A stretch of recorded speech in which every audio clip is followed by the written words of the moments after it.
Ton visage à l'envers sur ton buste, un baiser que tu me donnes à boire, à se croire dans un tableau d'Auguste Renoir. Eh oui, vous allez parler vous allez nous parler, Béatrice. Je suis fatigué, là, je sais pas pourquoi.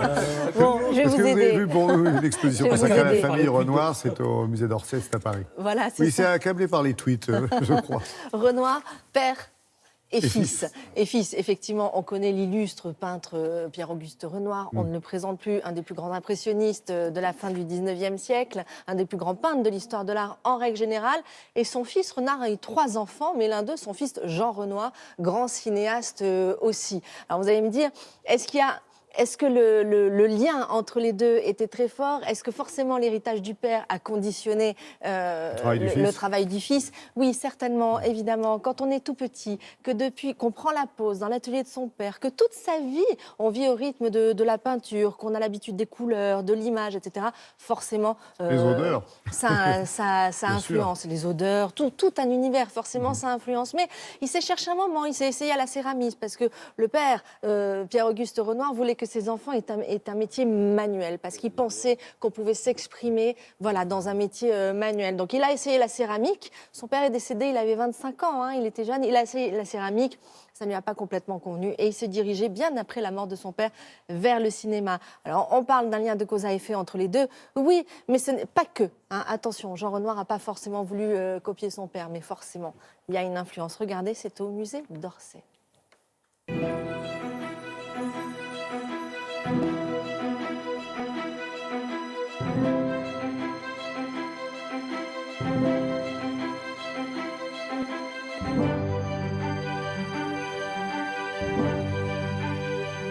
L'exposition, elle est conçue comme une histoire qu'on raconte. Elle est conçue avec un certain nombre d'étapes et on s'intéresse à des points de rencontre entre Jean Renoir et son père Pierre-Auguste Renoir.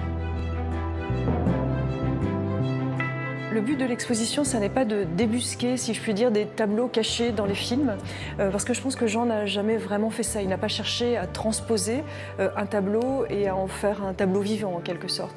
Mais on retrouve des lieux en commun, des modèles en commun, et puis il y a, je dirais, une atmosphère, une certaine liberté de l'image, un goût de l'expérimentation, un sens de la nature, qui sont communs aux deux œuvres.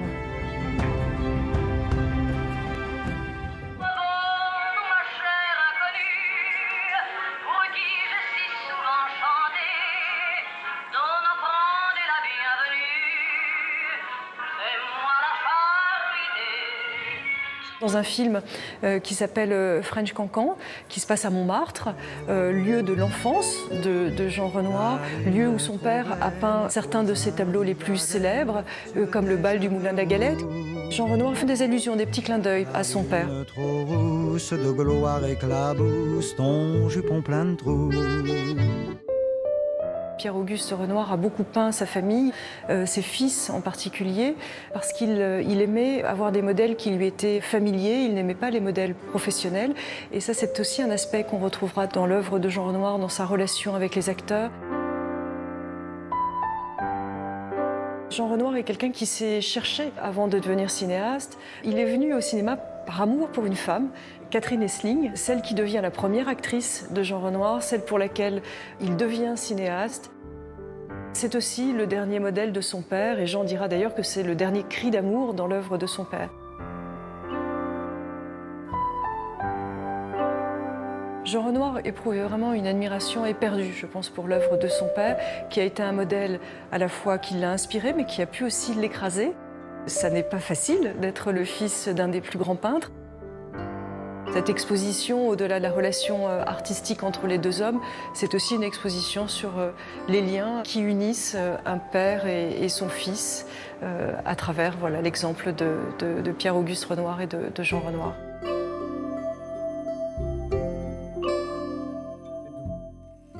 Ah oui, mais mais pas de film sur son papa. Non, non, il n'a pas voulu faire, on lui a demandé pourtant, hein, souvent des films Ah, sur c'est son vrai père, il n'a Ouais. pas voulu de réaliser de films sur son père. Je pense qu'il y a eu un respect, finalement, une distance. Il a dû s'affranchir, hein, comme il est dit dans le reportage de son père, pour exister. Il y a une distance et puis surtout une pudeur, je pense, vis-à-vis de son père et de l'œuvre de son père. L'expo ouvre tout à l'heure, c'était une avant-première pour vous. Et Profitez-en. c'est jusqu'au... Jusqu'au mois de février, Laurent. Bravo, merci Béatrice.